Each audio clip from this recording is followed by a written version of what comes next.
तो last episode के and पे हमने देखा था कि माँ जियोन जो होता है जब वहाँ पर अपनी जबरदस्त एनर्जी को रिलीज करता है तो वो स्वर्ड एग्जीक्यूशन एनर्जी होती है जो वहाँ पर रिलीज होती है। तो उसे देखने के बाद दूसरी तरफ से लीडर का कैप्टन जो है, तो लीडर स्क्वाड का कैप्टन जो होता है वो काफी ज्यादा हैरान हो जाता है। उसके हाथ से उसकी तलवार भी गिर जाती है और वो काफी ज्यादा डर जाता है।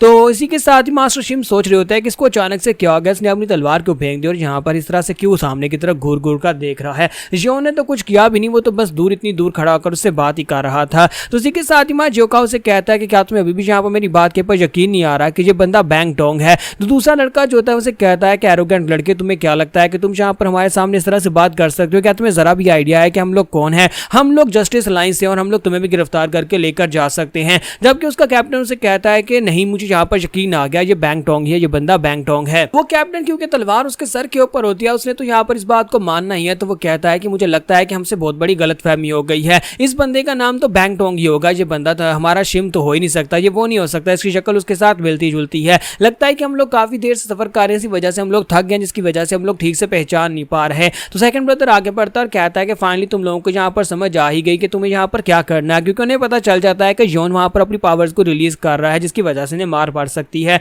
तो चीफ भी आगे बढ़ता और कहता है कि अब जबकि यहाँ पर ये बैंग टोंग है तो बैंग टोंग को हमारी साइड के ऊपर आने दो, चलो बैंग टोंग जल्दी से आ जाओ, हम लोग यहाँ पर से चलते हैं। तो बैंग टोंग जैसे ही वहां पर से जाने लगता है तो दूसरा लड़का कहता है कि चुपचाप बुड्ढे यहीं पर खड़े रहो वरना मैं तुम्हारी गर्दन काट दूंगा। और वो अपने कैप्टन से कहता है कैप्टन अचानक से तुम्हें क्या हो गया है, तुम यहाँ पर ये क्या कर रहे हो? उसका कैप्टन जो होता है वहां पर नीचे की तरफ अपना सर झुका के खड़ा होता है। तो इस बात से वो लड़का समझता है कि शायद वो उसे इशारा कर रहा है। तो वो कहता है कि लगता है कि मेरा कैप्टन यहाँ पर उनको बेवकूफ बनाने के लिए इशारा कर रहा है। वो कहना चाहता है कि जैसे यहाँ पर ये आगे की तरफ बढ़ेगा उसी वक्त मैं अटैक करके इसको मार डालूं। और साथ ही वो देखता है कि उसका कैप्टन जो होता है उसे इशारा करके कह रहा होता है कि नीचे देखो, मैं नीचे कुछ लिख रहा हूँ। तो वो पाँव के साथ वहां पर नीचे कुछ लिख रहा होता है। तो उसी के साथ ही वो लड़का जो होता है वो काफी ज्यादा खुश हो रहा था कि कैप्टन नीचे यही लिखेगा कि जैसे यहाँ पर शिम को छोड़ू इसी के साथ उसके ऊपर अटैक करके उसको मार डालना। लेकिन उसका कैप्टन जो होता है वहां पर लिखता है कि बस इसको छोड़ो और यहाँ पर से निकलते हैं। तो ये बात सुनने के बाद वो कहता है कि इस बात का क्या मतलब है? तो कैप्टन उसका हाथ पकड़ता है और उसे अपने साथ लेकर वहां से भाग जाता है और कहता है प्लीज हमें माफ कर दीजिएगा, हमसे बहुत बड़ी गलतफहमी हो गई है, ये बंदा शिव नहीं है बल्कि ये बैंग टोंग है। उनके वहां पर से चले जाने के बाद ये सभी लोग हैरान परेशान वहां पर खड़े होते हैं और मास्टर शिम भी कहता है कि अचानक से इन लोगों को क्या हो गया, लगता है कि लोगों ने अपना इरादा बदल लिया है। तो चीफ कहता है कि हाँ, इन लोगों ने तो यहाँ पर हमें डरा ही दिया था, ये वाकई में तुम्हें अपने साथ पकड़कर ले जाते। सेकंड ब्रदर कहता है कि पता नहीं आखिर वो लोग यहाँ पर करने के लिए क्या आए थे, क्योंकि इस जगह के ऊपर जस्टिस अलायंस का काम क्या है, वो लोग इतनी दूर यहाँ पर क्या करने के लिए आए होंगे। तो अब यहाँ पर बताया जाता है कि आखिर वो लोग यहाँ पर क्या करने के लिए आए थे। असल में यहाँ पर एक वार चलने वाली है जो कि यहाँ पर सोरिंग सेक्टर और दूसरी तरफ से हिमली स्वॉर्ड सेक्टर के बीच में होने वाली है। दोनों सेक्टर्स आपस में झगड़ रहे हैं उस वजह से, क्योंकि यहाँ पर अब फाइनली उसकी डेड बॉडी को वापस ले जाया गया है। तो वो स्कॉलर चो की डेड बॉडी को वापस लेकर जाते हैं, जहाँ पर सोरिंग सेक्टर के लोगों को इस बारे में पता चलता है कि ये हिमली स्वॉर्ड सेक्टर के योमडोंग ने किया है। तो वो लोग जो होते हैं वहां पर हिमली स्वॉर्ड सेक्टर के बाहर पहुंच जाते हैं उनके ऊपर अटैक करने के लिए और उनसे कहते हैं कि तुम लोग अपने आप को राइटियस सेक्टर कहते हो, लेकिन तुम लोगों ने हमारे डिसाइबल को मार डाला है, तुम लोग मर्डरर्स हो, जल्दी से वैंग योमडोंग को हमारे हवाले करो वरना हम लोग तुम्हारे पर अटैक कर देंगे।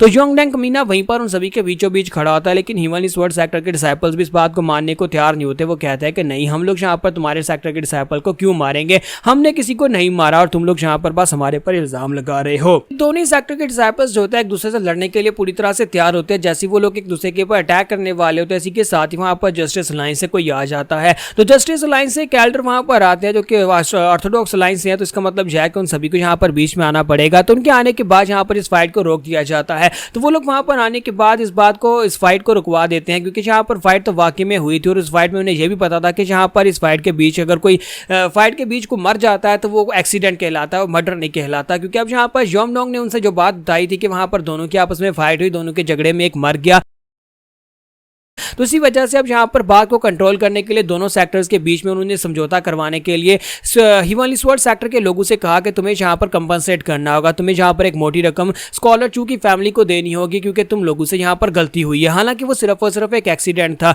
हाँ, तो यहाँ पर योमडोंग ने जानबूझकर यहाँ पर उनके सामने ये बात कही है कि वो सिर्फ एक एक्सीडेंट था, लेकिन असल में यहाँ पर उसकी माँ और बाकी के सभी लोग इस बात को एक्सेप्ट करने को तैयार नहीं है। स्पेशली हमारी जियोन जो है वो इस बात को एक्सेप्ट नहीं कर रही, क्योंकि उससे पता है कि यहाँ पर योमडोंग ने जानबूझकर उसे मारने की कोशिश की थी। तो वो अभी भी जहाँ पर योमडैंग की तरफ ही देख रही होती है और उसे देखने के बाद उसे महसूस हो रहा होता है कि इसकी बॉडी के अंदर से डिमोनिक एनर्जी निकल रही है। तो वो कहती है कि मुझे यहाँ पर महसूस हो रहा है इसकी बॉडी के अंदर से कुछ डिमोनिक एनर्जी निकल रही है। ऐसे लगता है जैसे कि इसने यहाँ पर उस लड़के के चो का सर काट कर डिमोनिक सेक्टर को जाकर ज्वाइन किया, क्योंकि आज से 20 साल पहले भी उन लोगों ने यही सब कुछ किया था। उन्होंने राइट के सेक्टर के डिसाइपल्स को राइट के सेक्टर के डिसाइपल्स के हाथ से मरवा कर उन्हें अपने रैंक्स में ज्वाइन करवाया था और उन्हें अपना सोल्जर बना लिया था। तो इसी के साथ ही वो अपने ब्रदर चियोन से कहती है कि ब्रदर चियोन, तो वो उसे कहती है हाँ बताओ क्या बात है। तो चियोन उसे कहती है कि मुझे लगता है कि हमें जल्दी से वापस चलना चाहिए, मुझे लगता है कि यूम जोंग कल्ट यानी कि डिमोनिक कल्ट के लोग वापस आ गए हैं। तो वो उसे कहती है अगर ऐसी बात है तो फिर हमें यहाँ पर जल्दी से इन लोगों को बताना होगा, हमें जस्टिस लीग के लोगों को इस बारे में बताना होगा ताकि वो लोग यहाँ पर कुछ कर सके। तो वो कहती है नहीं, वो लोग हमारी बात के ऊपर यकीन नहीं करेंगे जब तक कि हमारे पास कोई सबूत ना हो।